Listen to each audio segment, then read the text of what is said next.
O processo de coreanização do Brasil deu uma guinada sinistra, mas não para a Coreia do Sul, com sua tecnologia e eficiência. Não, estamos falando da Coreia do Norte, onde a censura e o culto ao líder é uma lei. Aqui no Brasil, os sinistros, que mudam como quem troca de cueca, as suas jurisdições e os seus pareceres jurídicos, em 2024 fecharam uma rede social, isso mesmo, por ordem do poderoso Alexandre de Moraes. O banimento durou alguns meses, tudo porque o dono da rede se recusou a censurar contas acusadas de desinformação e nomear um representante legal no país. O resultado foi uma multa de 28 milhões, cerca de 5 milhões de dólares, paga, e a rede voltou. Mas o recado dado já tinha sido ecoado. Critique o establishment e veja sua voz sumir. Uma ditadura disfarçada de defesa da democracia. E o pior, que em 2026, com eleições batendo na porta, essa mordaça continua ecoando, com o STF e o TSE decidindo o que é verdade ou não. Como se já não bastasse a podridão, esses mesmos ministros da alta cúpula estão atolados até os pescoços em suspeitas com o Banco Master. Aquele mesmo golpe bilionário que explodiu em 2025 e em 2026. O banco foi liquidado extrajudicialmente pelo Banco Central por fraudes bancária, deixando um rombo histórico que destruiu o futuro de jovens e idosos. Aqui não foram só otários que compraram os CDBs podres do Banco Master. Muita gente pegou a aposentadoria suada, inclusive estados e municípios, e investiu tudo ali, achando que era seguro graças ao Fundo Garantidor de Crédito, o FGC. Mas o Banco Central agora quer mudar as regras do FGC para acabar com a farra de vender esses produtos escorados nesse seguro. Porque infelizmente o Banco Master abusou da malandragem. E a gente já sabe quem é que vai pagar a conta dessa malandragem. E os ministros? Esses mesmos.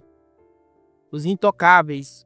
Os deuses do Olimpo. A PF concluiu a perícia nos celulares de Daniel Borcari, o dono do banco, e encontrou diálogos um tanto cabulosos com Dias Toffoli do STF. Sim, e ainda tem um contrato bem suspeito da esposa do Alexandre de Moraes, de 129 milhões de reais, dinheiro que você nunca vai ver na vida. Com o caso sendo aprofundado mais e se tornando inviável, o ministro Dias Toffoli deixou a relatoria do caso após as suspeitas, E o material foi para o STF e a PGR. E teve até uma briga entre Toffoli e André Mendonça, com o Toffoli chamando o outro de covarde. E aí, eles participam, protegem e ainda pousam de guardiões do moral e da democracia. É uma hipocrisia pura. Um sistema falido que rouba da gente, classe trabalhadora, dos pobres, para enriquecer mais os privilegiados. Como se não bastasse essa lama toda, a gente está na época do carnaval, que deveria ser uma época de celebração sem partidarismo, diversão, onde as escolas de samba contam histórias sem virar guerra ou palanque político. E aqui chegamos no fundo moral do Brasil, onde a gente afunda ainda mais. E eu sou um dos que não gostam do Bolsonaro. Critiquei e acredito que muitas das suas decisões não ajudaram em nada o Brasil.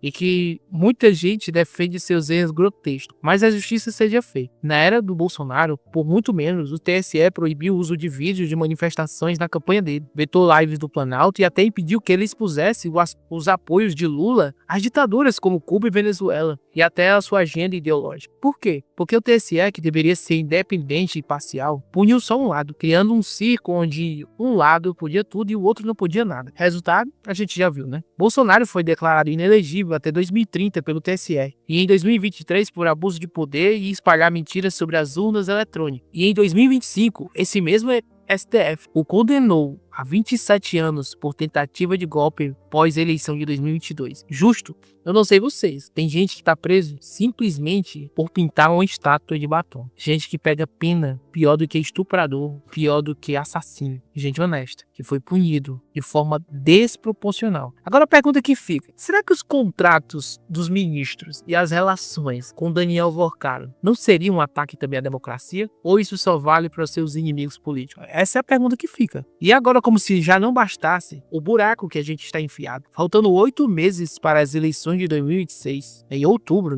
a Acadêmicos de Niterói recebeu 1 milhão de dinheiro público via Embratur, a Liesa. Sim, uma verba federal, igual para todas as escolas do grupo especial, mas que infelizmente foi usada para um culto descarado ao Lula no enredo. E a gente viu, nem a emissora que mais defende esse governo conseguiu defender. Se até a Globo, que é defensora do governo, não conseguiu defender, é porque o negócio tá feio, viu? Onde a escola de samba fez um culto à personalidade, ao operário, ao homem Homem do Povo, onde isso é proibido pelo TSE, que alertou que existem riscos eleitorais e de propaganda antecipada. O Tribunal de Contas questionou o repasse. A oposição, como o Partido Novo, e o Renan Santos, candidato a presidente, pediu a cassação desse dinheiro e alguns pediram a inelegibilidade de Lula por abuso de poder. E, infelizmente, o TSE, que é bem imparcial, rejeitou barrar o desfile por unanimidade. Mas fez alguns alertas que a gente já sabe, que são apurados depois. Vão ser pagos com sexta básica, né? E aí a gente chega ao que é mais bizarro. É que a propaganda foi feita com grana do contribuinte. O meu dinheiro e o seu foi usado para financiar e pagar uma panfletagem política. E aqui é quase coisa de Coreia do Norte, onde cultos ao líder são obrigatórios. E como se já não bastasse, o desfile ainda ridicularizou,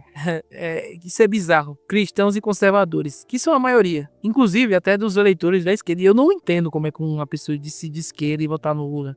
Pessoas que defendem valores tradicionais, família, justiça e rejeitam essas ideologias de gênero que dizem que são um avanço, mas são retrógradas, que fingem ser progressistas, que usam a biologia só quando convém. Tipo, viva a ciência no Covid. Mas para definir mulher, aí não, aí vira bagunça, aí é ideologia, como a Erika Hilton. A mulher é presidenta e empoderada. E aqui não é nada homofóbico, viu? Mas aqui é bizarro e contraditório. Misturar tudo para atacar conservadores, inclusive os de esquerdas, que ainda existem. E eu acho bizarro, porque nas eleições eles vão chegar para você. Vão dizer que são contra o aborto, que são a favor da família tradicional, que são contra a pauta woke, que são rapaz, é possível eles fazer até arminha. Vão à igreja só para ter o seu voto. Quem não se lembra da Manuela Dávila, que é ateia, indo na missa receber a hóstia, ou Guilherme Boulos, eles são patéticos. E aqui eles atacam as regras democráticas, pisam no seu voto, porque a maioria é de bem e acredita em família, justiça, e não engole essa agenda que destrói valores. Como símbolo, usa uma mulher que biologicamente a gente já sabe que é, mas para eles a biologia é seletiva. Junta isso e cospem na sua cara, atacando o que você acredita. E lembre-se, em 2026 eles vão vir com esse papinho. Somos a favor da família, contra o aborto, igreja e tudo mais. E falando de Lula especificamente, o cara que vai tentar a reeleição com esse discurso feito, né? Recentemente ele defendeu a liberdade da Venezuela,